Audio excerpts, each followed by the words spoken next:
Welcome everybody to the Swedish-Canadian Chamber of Commerce Fika Talks, hosted by Volvo. Okay, so Fika is a Swedish thing we do. It is to gather over a cup of coffee, get a break in the daily grind. Of course, there goes to topics like soccer, hockey, or things like that, but very often it becomes a conversation topic about something at work. Different disciplines meet, different disciplines exchange ideas and spark new projects, new ideas, and improvements for all. Usually a Fika break is only something like 15 minutes, but the really good ones, they lead into meetings and more deeper discussions. And that's what we're doing right here today. So we are joined by Wayne Clancy, who is very much focused on leadership and challenges during tough times, right? Wayne Clancy is with MindSuite, correct? And his work on tribal possibilities. It's a work on a follow-up of a New York Times bestseller called Tribal Leadership. He's going to share with us power of possibilities thinking and how that can be applied in many ways to organizations, such as business organizations, but also communities. And he's going to talk about human themes, including culture, diversity, wellness, and their impact on innovation and better decision-making and engagement. So he's going to share a little bit of that, the research and the experiences he's had over many, many years working in this field. And then Matt Girgis with Volvo has graciously offered to come in and support and discuss a little bit of his experiences and Volvo's experiences with them and the dealerships throughout the pandemic and what learnings to be had. And then please, we do welcome everybody to participate in this discussion. Please share your experiences, bring forth your questions, bring forth your insights of some. Because what we want to have is a dialogue. Fika is an exchange of ideas and sharing from the community. Please feel free to drop in some questions in the chat, and we'll call on you to be able to have a dialogue towards the end of the meeting. I also wanted to say a quick thank you to Volvo. They are sponsoring this Fika Talk series. We will have a draw. So one lucky winner who will here today will get an opportunity to drive one of their press cars for a week. And wonderfully also, 5 of you have received a Fika box with some goodies in it. If anybody has something, you're free to hold it up and show us what you got. I see Chris is holding up something, a very elegant mug there. And so there's something else. Excellent. Anyway, without further ado, I'm going to hand over the microphone to Wayne Clancy. So Wayne, please. Thank you very much, Lars. And it's wonderful to have these types of conversations and share ideas as we're moving through. What I'm gonna do today, there's so much when it comes to the whole human element of what's going on within our cultures and our work environments and our communities and things. What I'm going to share today is something we call a pandemic checkup or check-in. And that's where we've got some information on some key areas on how the pandemic has impacted businesses and communities and how they kind of interrelate and work together, and in 4 key areas. I'm going to share those, and I'm going to walk you through a little deck to put it in perspective. And then I'm just going to show you some real numbers and real results that are creating a pretty compelling story on some things that we can do strategically as business leaders, as well as looking into the different elements of what we're going to do as we, and there's so many different terminology, but emerge from all these things that are going on, because it's not likely we're going to go back to the same way things were. And there's more of a human element arising that we can embrace as we go through. So I'm going to share my screen, and we should be good. Everybody good? That's good, Wayne. I can see it. Okay, so just gonna never know how to minimize some of these things, but anyway. So we'll walk through a few things here. So, you know, there's no question today that everybody understands, and leadership is challenged, looking for all types, or looking to reset their organizations and their communities in one way or the other. Even if there's been a growth in revenue during this difficult time, especially with a lot of online environments, there still is a look at what are we going to do it from a people point of view, bringing people together again the way we have, and some of the different elements that go along with that. Work-life harmony is top of mind as well. You know, in this new world of work, the barriers between work and life have really literally been eliminated, as a lot of people's head office is their living room or their dining room or at home, and how much that's going to change is really, really quite significant and quite an interesting question that we're all asking each other right now. Human culture is critical to performance and sustainability. And these are two of the key elements and themes that you'll see in some of the research that we've done internationally.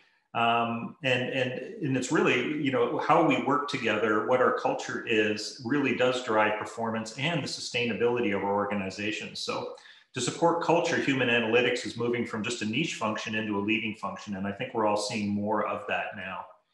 Well-being is critical to culture. And health and well-being, we're hearing a lot about it.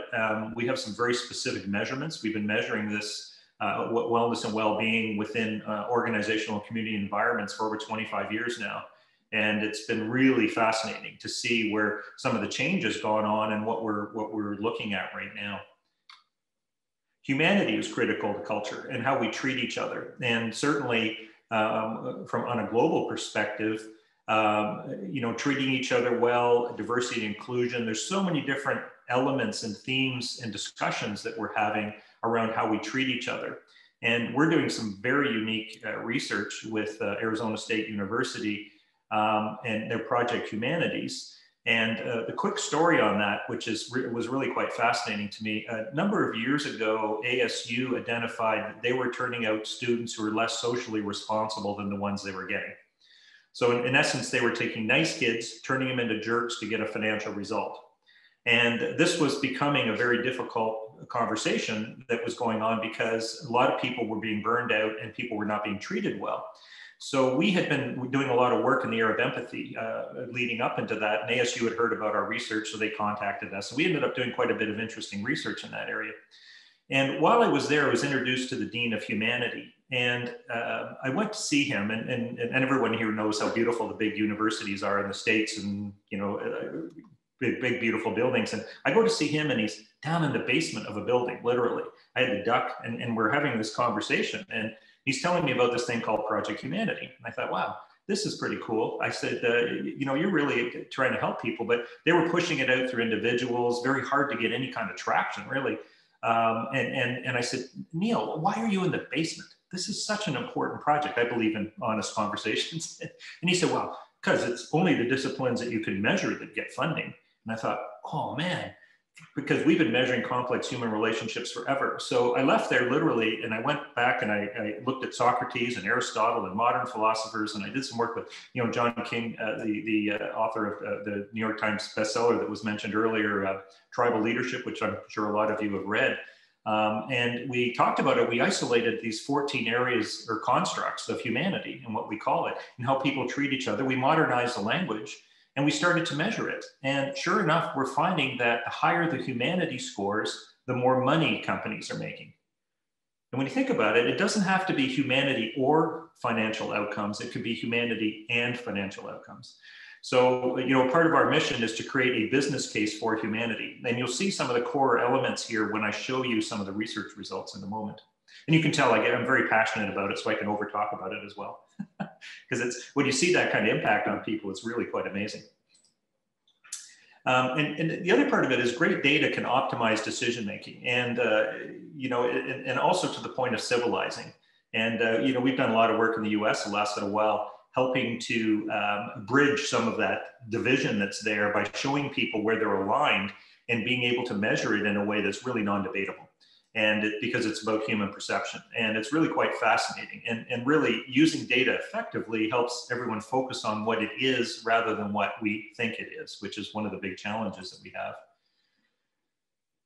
You know, and too many decisions are made using this wobbly two-legged stool of financial and operating data. And a big part of our mission has been, you know, that stabilizing third leg, which is the human element of it all.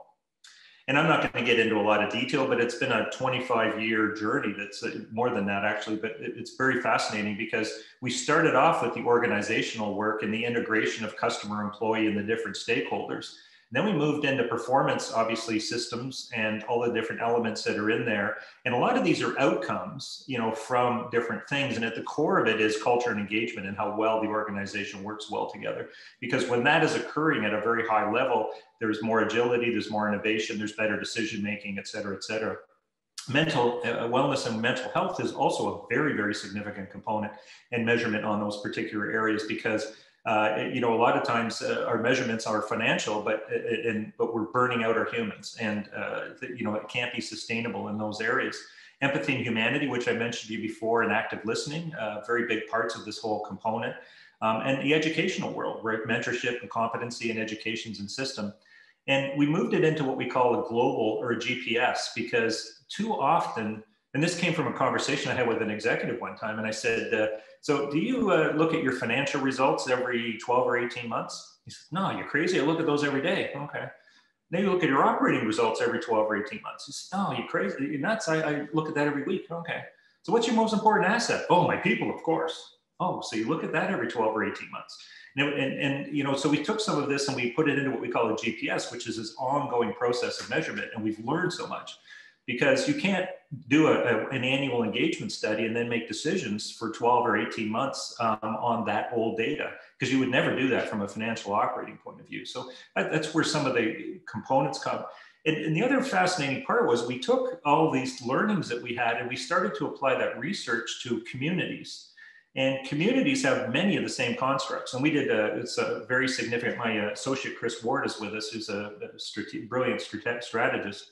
And Chris and I did a massive project with the city of Toronto, helping them understand how to reimagine homelessness. But we measured community culture, and the alignment of community culture was so aligned with organizational culture as well, and the work that we did in those areas. Quite fascinating, and sustainability. And it's all about partnerships, right? And we've partnered with chambers and associations, which you can see here, academic partners, and the whole Tribal Possibilities Initiative of Possibilities Thinking. Because, as it relates to that, humans are the only ones that can actually see things that we know of, that can see things that don't exist. So, and so often we beat that out of people. So how do we possibilities think? How do we think about what's possible? And that's really by using human analytics to enable that kind of thinking is really where we come from. And this is the human GPS, and you can see here, and I'm not going to get into detail, obviously, but alignment is the key element here. On how this all works, because culture, engagement, innovation, mentorship, et cetera, are cores to it. And then these are a lot of outcomes that come, like things such as trust and your strategy working well, and inclusion and empathy and diversity and the humanity elements and things. And, so what you're going to see here, some of the scores from what our proprietary, what we call our gap index is. And really it's a simple model. And we measure the difference between how important something is to somebody and how well it's working, or the level of agreement that it's true. So for example, somebody would respond to, we're able to adapt quickly when things change or they don't work out as planned. How important is that to you?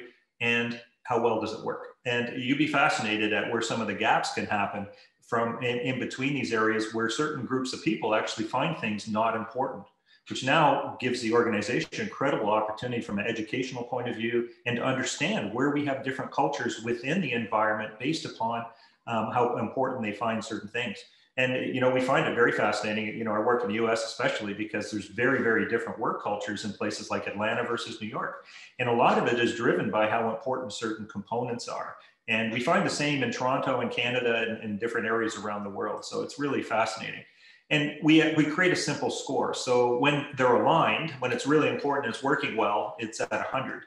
But if it's really important, it's not working so well, it's a percentage of expectation. So it could be 50% of our expectation. That's why we call it that. But on the other side, if something's really not important, but it's working really well, it could be at 150% of expectation, or 125. And that happens a lot, right? So companies will invest in certain things, but they're really not important to the key stakeholders, or the key stakeholders don't understand why they're important. So it helps understand what that balance is as we go through. And again, it's a triadic model that we focus on. So it's get people aligned around a common outcome, help them design their products, their plans, et cetera, go with it. but also nothing ever works out the way it's supposed to. And we're always in a state of refinement. So align, design, refine. with the COVID thing, we're calling it realign, redesign, refine, because so many people are going through that process right now. But traditionally what happens is that companies will design a system or a program, and then it breaks and doesn't work. Everybody backs away. Okay, what's our new plan? Okay, what's our new plan? Rather than getting people aligned around the outcome, designing what it is and preparing for change. So, and again, this is the one I explained earlier, and I'm not going to, again, we'll go, and anybody who's interested, we can share more information on it, but the whole humanity element with systems and process, outcomes, stakeholders, and well-being. And resilience is a key part of it, because that's something we learned about measuring years ago. Being able to measure and understand human resilience and our ability, or how close are we to burnout and breakdown and things as we go through. And again, everything does lead to performance, but performance in a good way. So the pandemic checkup model, and what I'm going to show you a bit of data from, is based upon a triadic model of what we call culture, well-being, and humanity, with performance being the outcome. And what we did in this is we invited a number of quite a few people, and we've done this with many organizations, is have them come in, and we measured 4 different areas. One was sort of organizational performance, culture being second, well-being and humanity being the third, or the fourth, and these particular areas to see how things were. And what we did was we asked people to share with us their level, how important something was, but their level of agreement today, and how they would have answered that question pre-pandemic. So we get an idea on what the changes are in people's mind as they move through. And I can show you here, and I'll just flip over. Are you seeing the second page now? Everybody, okay. So this is an example of an invite. So working together, overcome today's challenges to create new possibilities. All the wording around it, and invite people in. And then we had that with John, and then people could log in with their email into our platform to share their thoughts and ideas as it went through. And I've already showed you kind of the 2-sided grid, so you have an idea on how that works. So for sake of time, I'm not going to go into the questionnaire itself. But then as we go in, we have an online portal here that's a report writer that our partners can go into. And I cheat because I can never remember codes. So I'm going to pull up and this is the pandemic checkup in the dashboard. And so you can see here, there's these 4 elements. There's the strategic elements, there's the culture, character and humanity, and wellness. So you can see there's been minor changes in the strategic area, and I'll show you what these mean in a moment. Minor drop in the cultural elements, but when you look at wellness, a 10-point drop, and very, very significant. And I'll share what some of the details are of that. And, I'm telling organizations, and I'm not trying to be a negative person on this, but predictively over the years, when we see that kind of a drop with any of our clients, because we track things over time, we'll tell them, you have some burnout issues coming. You're making a lot of money right now and your performance is still there, but your humans are paying the price, and you're going to have a play out, and it could be 6 or 8 months down the road. And you need to pay attention to that right now. And when we're seeing this kind of a drop, organizations need to know that as things reemerge back into where we're going. Now, the good news and what we're excited about is that character and humanity has actually gone up quite a bit. So through all of this, people are actually treating each other better in many, many different ways, which is something that we could leverage as business leaders and help create more of that environment so we don't go back to normal and lose some of that humanity, that we actually celebrate and leverage the fact that so many people have come forward to help others as they move through. So just to drill, so in the systems here, then we can drill down into these. So to get into the strategic elements, when we click on that, you can see here's some of the things that we measured in those areas. And you can see here, for example, agility, we're able to adapt quickly, which was one of the questions. So people are feeling that there's a certain adaptation that's still there. A little drop in understanding the customers, because a lot of the customers are either gone away or going through some major changes right now as well. Purchasing is not that different. So you can see that a lot of the elements are have dropped a little bit. They feel the brand has dropped in many cases. And these numbers, this is one group of 103, but these numbers are very consistent with all of them. So if we go back in and we look at one of the other areas, and we go back to the main dashboard, we look at culture, you can see here that a lot of the elements, again, are fairly, standard. There's been a bit of a drop in some cases in it, a significant drop in leadership. not being able to share the short-term goals or the long-term goals within the organization, which is a part of where we are, but certainly not that worrisome. But when we go into looking at the wellness component, this is where, you know, where some very significant drops have come. So you can see being a healthy eater, even though people are at home, they're not eating as well. And, you know, it's little things we've learned, like when you're at home, you walk by the fridge 12 times a day and you can grab a snack. When you're at the office, you get the healthy sandwich or wrap or something, and that's your meal. So there's things like that, but some of them are very, very alarming. Things like being able to fall asleep, feeling refreshed in the morning. That's a huge drop for people. And those are some leading indicators that we all need to be really well aware of. And sustainability issues in terms of the end of the day, having energy, the anxiety issues that come along with some of it. One of the ones that I found quite fascinating is, you know, as we go through is that, you know, being able to cope. So you can see there's been quite a drop in having a passion for things. So people are losing some of that. So this is a very important element for us to be aware of, both as leaders and as people are in it. Now, from a character and humanity point of view, this is where there's some really interesting things. Like, for example, charity and generosity. We're improved significantly. We're being more compassionate for other people significantly. More diversity and inclusion is happening. And these numbers are holding out both in Canada and the United States. So it's not just a Canadian thing, as we put it. We're seeing an increase in a lot of these areas. Now, it doesn't necessarily work well but in the press, but it is working well in some of a lot of the people. And we have a very diverse group that have participated in this work as well. Empathy is improving. Fairness is improving, forgiveness. One of the ones that I found quite interesting was what we call temperance, right? And we don't necessarily put these wording on when we ask the questions, but people are still losing their temper and not showing self-restraint. But the good news is that we're being more accommodating for people who do, that we're showing more compassion, allowing them to talk, showing more empathy as we approach things. So some really, really fascinating information coming out about some of the key elements of how we can treat each other. And so that's really the core of what we were talking about. There's other ones here. I'm not going to show you at this point, but just, that's kind of it for what I wanted to share with you today. But you can see where some of the opportunities are for us as leaders to embrace some of these changes that are going on, understand and be aware. And then because the character and humanity can help people emerge from a lot of the well-being issues, because a lot of them are psychologically driven. Thank you very much, Wayne, for sharing all that and setting the stage. I find this some very interesting findings there. We're gonna sort of invite Matt to speak a little bit about Volvo's experience. I just want to set the stage a little bit for Volvo when the pandemic hit. Overall car sales in Canada dropped by 75% in April of 2020. So you basically had a market that just disappeared, right, over a very brief amount of time. And you can imagine the stress on any organization that goes through even a smaller share of that as it goes in.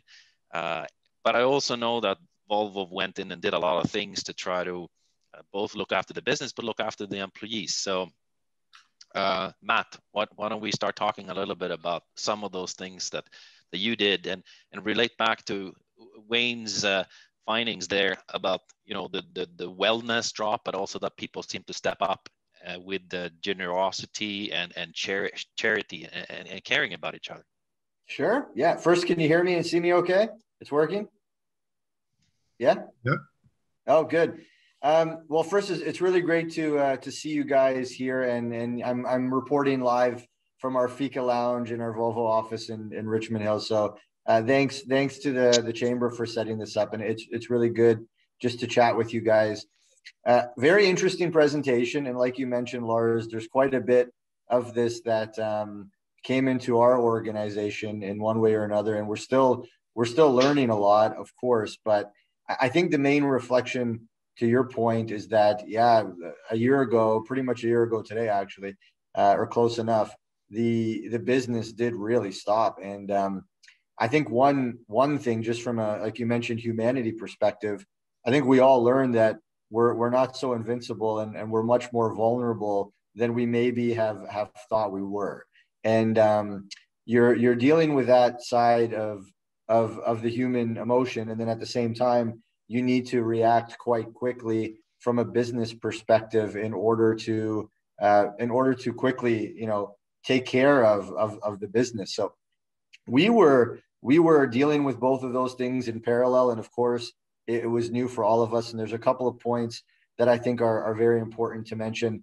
The first is that when it comes to the operational side of the business, we really did need to increase our communication, give a lot of empowerment to our team, a lot of trust to be able to take quick actions. I mean, normally you have a process where you're taking decisions in a more structured way, but here, because things were happening so quickly, we really just needed to empower our team, empower our dealers, and trust each other to make the right decisions at the right time, and that proved to be helpful. And aligned with that, what we did was set up a lot of different communication touch points, regular check-ins with our employees, once a week, and with our dealers too, once a week, just to talk about what's going on in the business, to give regular updates in terms of when we see business coming back, how we're going to support our dealers during this time was very important for us. But also, equally important is how we plan to support our employees. So we had the same kind of check-ins with our employees. We were very quick to bring in, Manulife to help support where employees needed support dealing with anxiety and stress and things like that.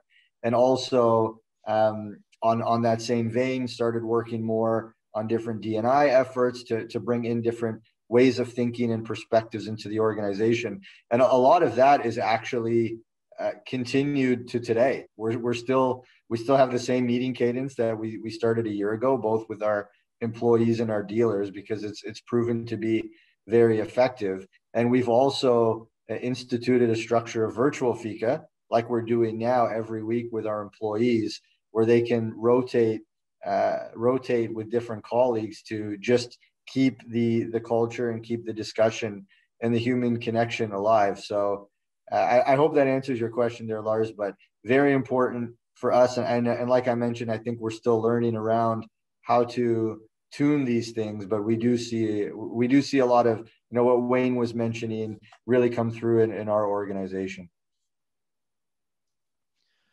Yeah, no, thanks, Matt. That's some of the great examples. I know a couple of things that you did as well that dealt in with charity and generosity. You created a program where you used some of your vehicles in your fleet to help deliver PPE and food items, etc., from where it was donated to where it was needed. Yes. And similar, maybe some stories from that, because also, like we saw with what Wayne was describing, anxiety, stress, etc., goes up, but we could also see that charity and generosity were up. And if you can contribute to help try to solve the problem, which such as your project, it'll give employees, a chance to feel that they're contributing, trying to make things better, trying to help the society the community overcome this pandemic. Mm-hmm. Just curious to hear some learnings from there. What kind of employee feedback did you get from the people that were involved in those programs? One of our proudest moments, I would say, as a company was, if you go back to March of last year, the priority certainly wasn't to sell cars. The priority for us as a people in Canada was to get PPE to those who needed it.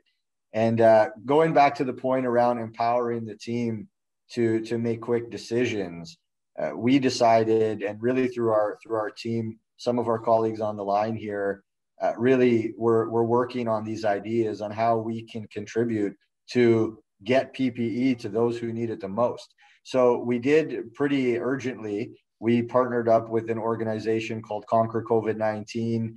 They were already established, and their mission is to get PPE to basically anyone who needs it across Canada, but mostly in Ontario. And we did donate to them our press cars, because at that point in time, our press cars weren't going out. They were grounded, and we offered it to them with everything taken care of so that they can use our fleet of vehicles to deliver PPE to those who needed it across Canada. And I think, they ended up with very successful $2 million worth of PPE went out all across Canada, but mostly in the Ontario area here. And there was a lot of very, how would I say it? Very positive and emotional response from them that we as Volvo were able to contribute to the cause in the way that we could.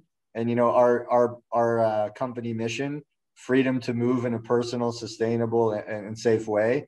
And certainly we felt like during this time last year with Conquer COVID-19, this is an example of how we were able to fulfill our company mission within our own society, which I think is something for us that we're always going to remember. It's something that we're very proud of, and there's a lot of emotion tied to it as well. And it's good to see that we were also recognized by doing these things through Scotiabank and some of the campaigns they had where they wanted to showcase these initiatives. So that's just one example, Lars, but ultimately there's a lot of very similar examples to that when our employees really executed on our company mission.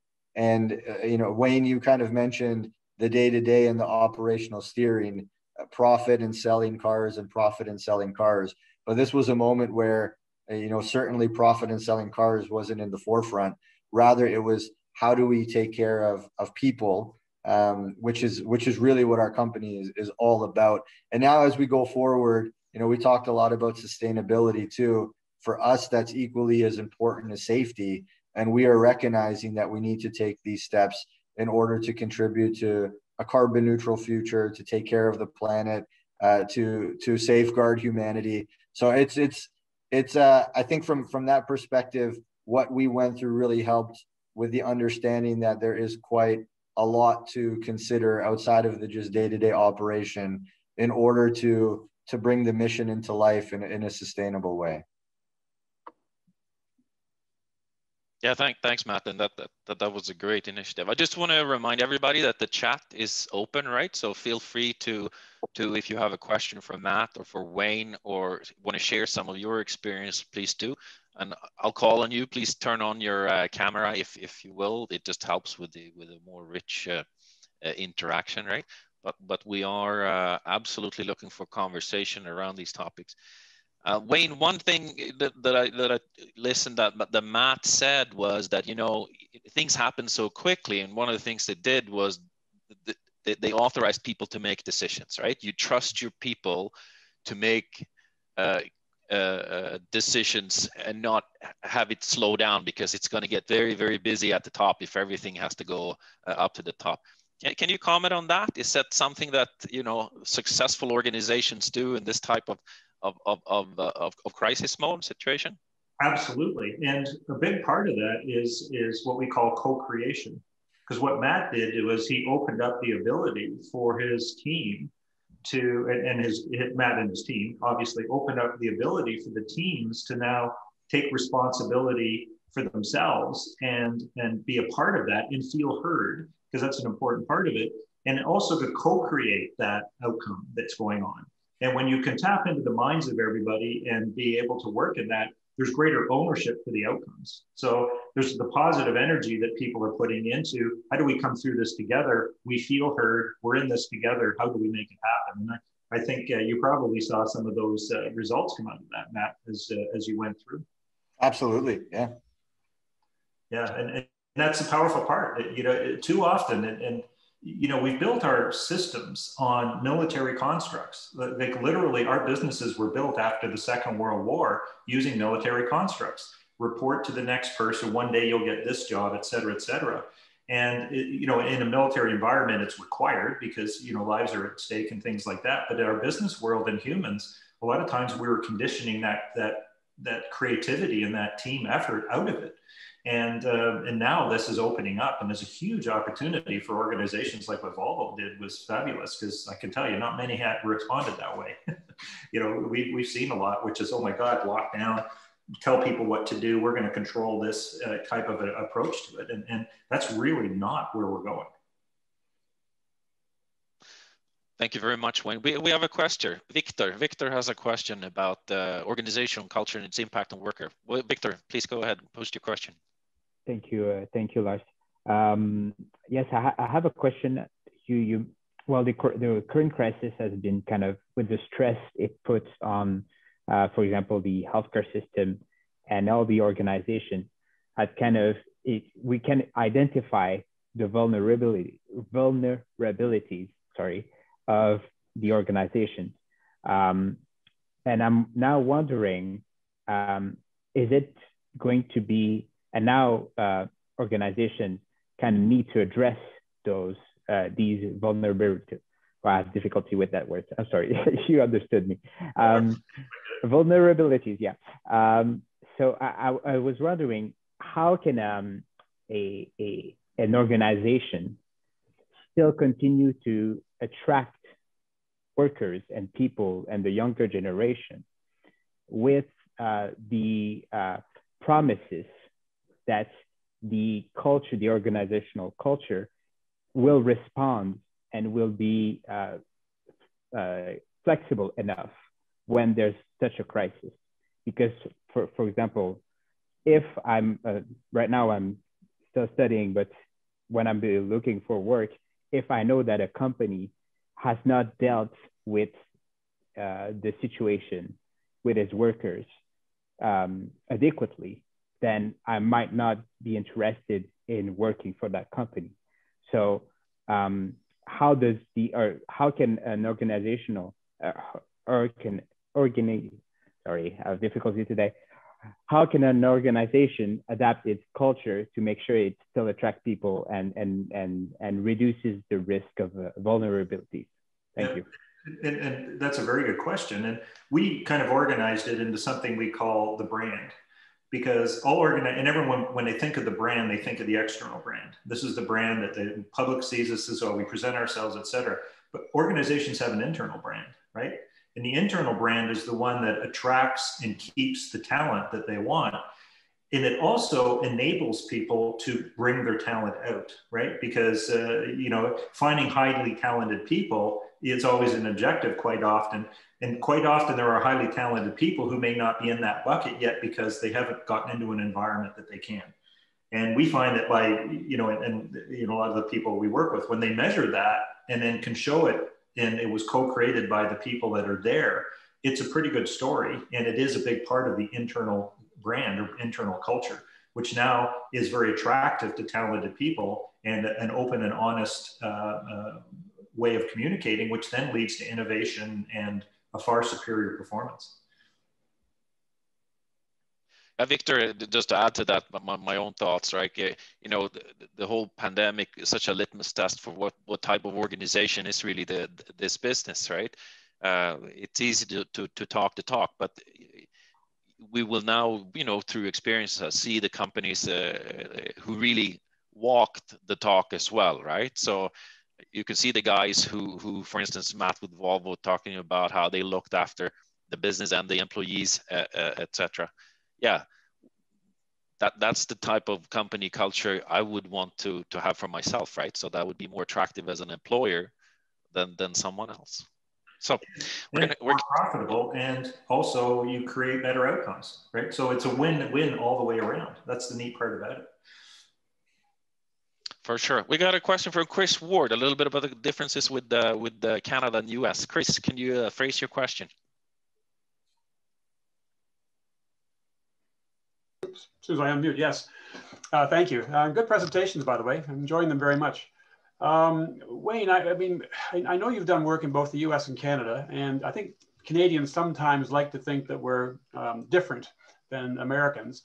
So I'm just curious as to whether you found any areas in which Canada, the results you've experienced in Canada and the US are different, any things in which we either experience differently or respond to differently that you can point to? Yeah, that's a great question, Chris. And I mean, there are a lot of fundamental things that we share with the U.S. partners organizationally. In Canada, culturally is closer to Europe than it is to the US, actually, which is really fascinating because we've done a lot of work in Europe as well. But one of the key things is what we call a cognitive bias that we've learned a lot about. And cognitive bias, we're all aware of those. We were brought up a certain way and we think a certain way, and we are conditioned to think a certain way. And a lot of that is based through generational passing, right? So our parents thought this way, and so much of that is built into the way we think, and our parents, et cetera. And it becomes a way of thinking for us that quite often we are absolutely convinced something is true when we don't necessarily know that it is. And that was one part of it. But then, a quick story on sort of some of the delivery of that, and just a fundamental difference in the US and Canada that I found. John and I were speaking at a big conference, and there was I think it was 8,500 people or something. It was one of those big giant ones. And at the end of it was a workshop panel. And I was sitting on the panel and we were talking about things. And then they opened it up for questions from the audience. And someone got the mic and said, "Hey, Wayne, you're from Canada, aren't you?" Yeah. What word gave it away? Haha. Everybody has a chuckle. And then he said, "Tell me something. How come you guys get along so much better than we do?"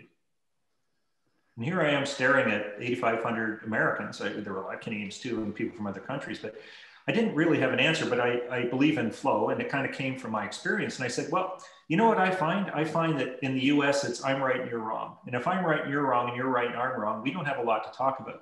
I said, "But in Canada, we say we're different. And when we say we're different, we can talk more."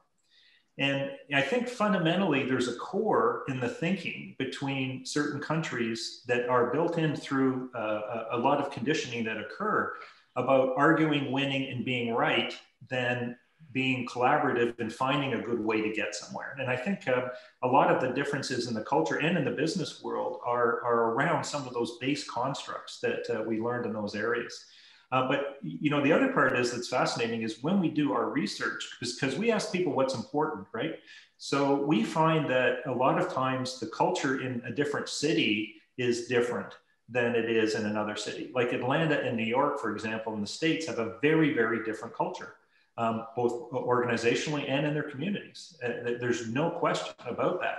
The New York culture is far more aggressive. You can say whatever you want. You can call people by names and then still go out for beer and hugs and be friends. Whereas if you did that in Atlanta, then that person wouldn't want to talk to you again. So, and there's some subtle differences all the way through. So what's really important is to understand what is it and how do we enable the people who are in that culture to help create that culture based upon what's important to them. Good, thank you. Yeah, that's very interesting, Wayne. And it's interesting to see also a lot of our members are, of course, Swedish subsidiaries, right? And it's interesting to see that the core values of this sort of Swedish DNA, even if there's very few Swedes in the organizations in Canada, etc., there's still the culture is there. It permeates, it comes through to the organization, and it's great to see many times because they're recognizing many things. Like you're talking about, Wayne, with the humanity level and the openness and the high ethics, etc. That is just a team working consensus. That is just that it just comes with that culture and with the DNA. And hearing Matt speak, I mean, that's very natural. So it's absolutely, and that's why Volvo has such an incredible brand. It really does. It's held on to some of that humanity. So very cool. Yeah, and that's anchored, of course, in the head office talks. So we're at 11:15, right? And that's where we scheduled the Fika Talk to go to. Now we do know that the people and the panelists, etc., do have some more time. So if you have more time as well and want to continue this, you're welcome to stay for a little longer. But I just want to close out sort of the official meeting here. I do want to thank Wayne. I want to thank Matt and Volvo. I also want to thank Adam Ayres, who's a new member, who's helped connect us with Wayne and helps set these things up. Shortly also to mention that, of course, we will do a draw among the participants for the 1 week in one of Volvo's press cars, available at a couple of locations throughout Canada. So we'll contact the winner. We're going to announce this through our social media, etc. Shortly.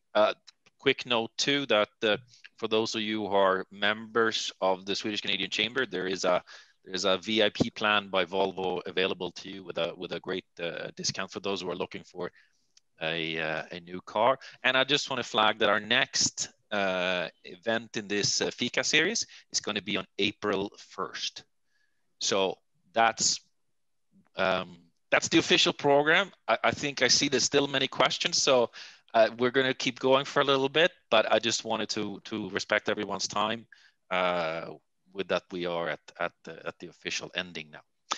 Can I just jump in real quickly here? I just before some of you guys sign off, I did just want to say on behalf of Volvo, I think it's very important for us as Swedish companies within Canada to just build strong bridges together so that we can just share information, bring each other along on the journeys that we are together. I think there's a lot of similarities too in the DNA of a lot of the Swedish companies that are here in Canada. So please don't be shy. If you ever have anything on your mind where Volvo can help out, or just to bounce off some ideas, we're close, we're easily accessible. Don't be shy. We do really want to make sure we build those bridges with you guys, not just during these Fikas, which are great, but just as part of our regular process. So I just wanted to put that out there from Volvo Canada. And Lars, too, just I'll offer up any organizations that would like to do a pandemic checkup. We've got a complimentary version which will help isolate some of those areas, and you can isolate their own information because it does help a lot of people. So we could offer that, and anybody who's interested could talk through you, and we can arrange that. Yes, and we'll make some of the material from today's presentation available as well, so you can see some of those materials. And of course, this was recorded, so if you feel someone in your organization that you want to share that with, of course you can share the link with them so they can see it as well. I'll go in. We have a question from Matt. We'll go there in a couple more, and then we'll close it out. But Matt, there's a question from Andreas Waller on the differences, global corporation, differences of approach and management in Sweden versus Canada. Andreas, I'll let you frame your question a little further if you would like.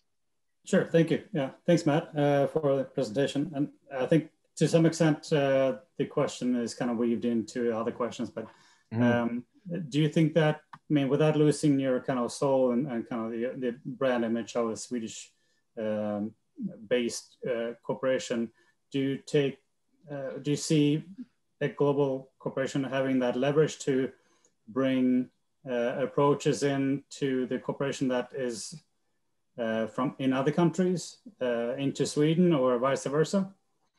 Yeah, it's a good question. I would say that first, there were quite a bit of similarities. The approach that we took here in Canada around empowering and activating your team, it was really encouraged also by our global CEO. And I would say all the different markets around the world brought that to life in a different way that was the most meaningful for their communities. So it was quite similar from that perspective. But at the same time, to Wayne's point around the differences in culture, that also had an effect, like a management approach looking inward. If I give the US as an example, and this is just a bit of a reflection, like when we got into the pandemic right away, our immediate response in Canada, both from an operational perspective and culturally with our consumers, was very much, let's stop everything right now until we figure this out, and really focus on how we can, help with PPE or things like that. So that was very much a reaction that we had as Canadians, which reflected the sentiment of the consumers. In the US, when we talked to our US colleagues, it wasn't as, I would say, as dramatic as that. It was more about, well, let's keep cars moving for now until we learn more, and their customers still wanting their cars, irrespective of it. And from that perspective, I would say that the management, as you mentioned here, like, was there differences in management? I think the differences in management really reflected the culture and the environments that they're in, and they adapted accordingly. And we did see some big differences between the Canadian approach and the US approach in that moment. There's a lot of similarities, of course, but in that moment, we could really see, like, we're really looking at this from a different way. So I don't know if that answers your question. Oh, yeah. Yeah, it is. Yeah, no, it's interesting. Yeah, very interesting. Yeah. And you're right. You kind of have to adjust to the local conditions, right? But Absolutely. feeling that you have the support. Yeah. We got a question from Bob. Bob is talking about, as we climb out of the pandemic, is there a danger we slip back? You know, PTSD, etc. Bob, do you want to elaborate a little on your question for Wayne? Thank you. Yep. Good. Wayne, well done. Thank you. Nice to participate. Thanks to Chris Ward for connecting me.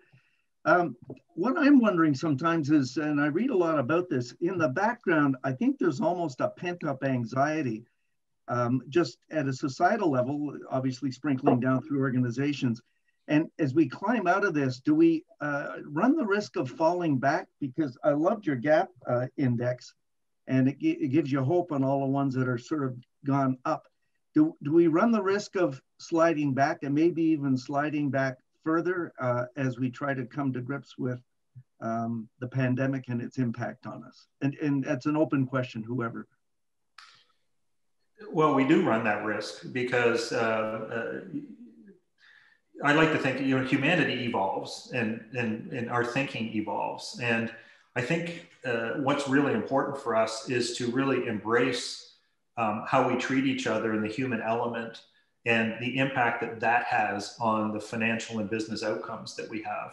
And because you're right, if we go back and you know, people say, well, when we get back to normal, I think there's going to be a new normal.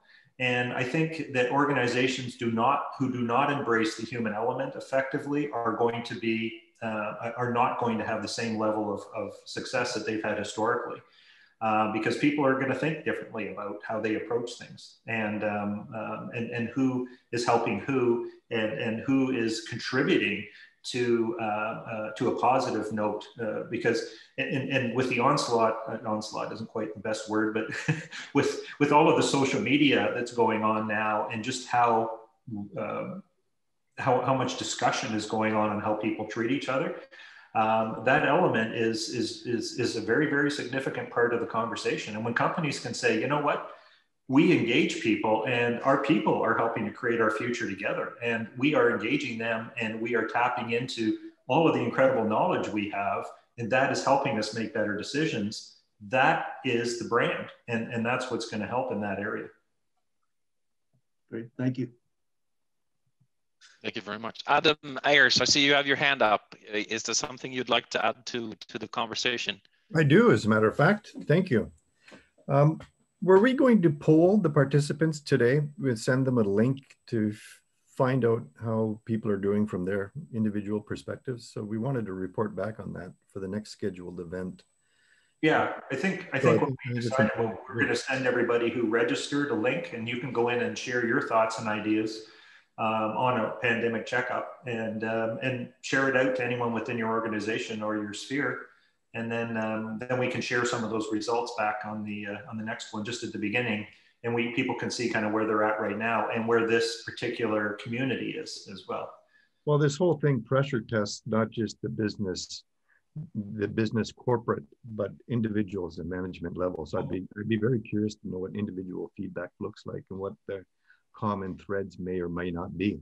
Yeah, no, absolutely. And then different levels within the organization and different groups within. Yeah. And yeah, I mean, we deal with a very broad diversity and inclusion model, because diversity and inclusion there's 8 different areas actually.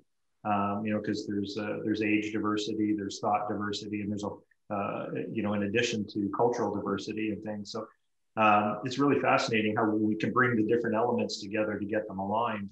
We can actually address that in a much stronger way. Okay, you fell for the trap here. So I got another question for you, Wayne.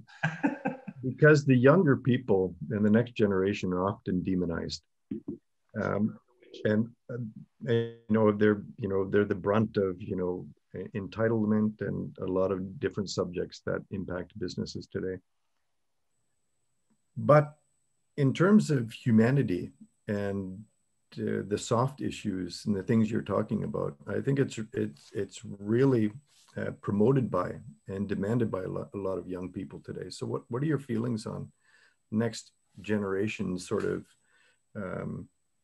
perspectives Well, it's a fascinating question. We got a lot of research in that area, but one of the learnings we've had is that, you know, the whole, I get that quite often from a boomer who says, oh yeah, those entitled millennials, right? And quite often my response is, remember when you were 21 and 22 starting your career? Yeah. Remember how stupid your first boss was? Oh yeah, what an idiot. How is that different, right? Because a lot of that is younger people coming in with new ideas and new ways of thinking. And you know, as a boomer, I was a part of that, right? We went from the traditionals into the boomer environment, and that was a major upheaval as things went through. But a lot of it has to do with our experience base and the lack of the other groups to accept in new and different ways of thinking. And there's this term now that we've come across and we're working with. It's called an emerging boomer. And an emerging boomer is somebody who is realizing that they were conditioned to think a certain way for so many years, and now they're emerging into more collaborative conversations. And it's amazing what happens when everyone feels accepted, younger people or older, it doesn't really matter. The incredible nature of the conversations is there when people are opened up to that kind of work. That's an excellent point, Wayne, just that on collaborative effort, and that's what we're trying to achieve as well. Adam, thank you very much for bringing up the point with the survey that we will send out and report on April 1. Okay. I see we've run out of questions in the chat, so obviously there's more interest and many more things to look at in this topic, and we look forward to continuing the discussion with all of you for the survey and to the next Fika talk. Please also, as our gracious presenters have said, feel free to reach out and contact them in the meantime. There's no reason to wait until April 1st, but at least at April 1st, we have another chance of getting together. So again, thank you all for participating today. Thank you, Wayne. Thank you, Matt. And I'll look forward to connect with you on April 1. Thank you very much, everybody. Thanks, everybody. Thank you. Take care. Thank you. Bye-bye. Thanks.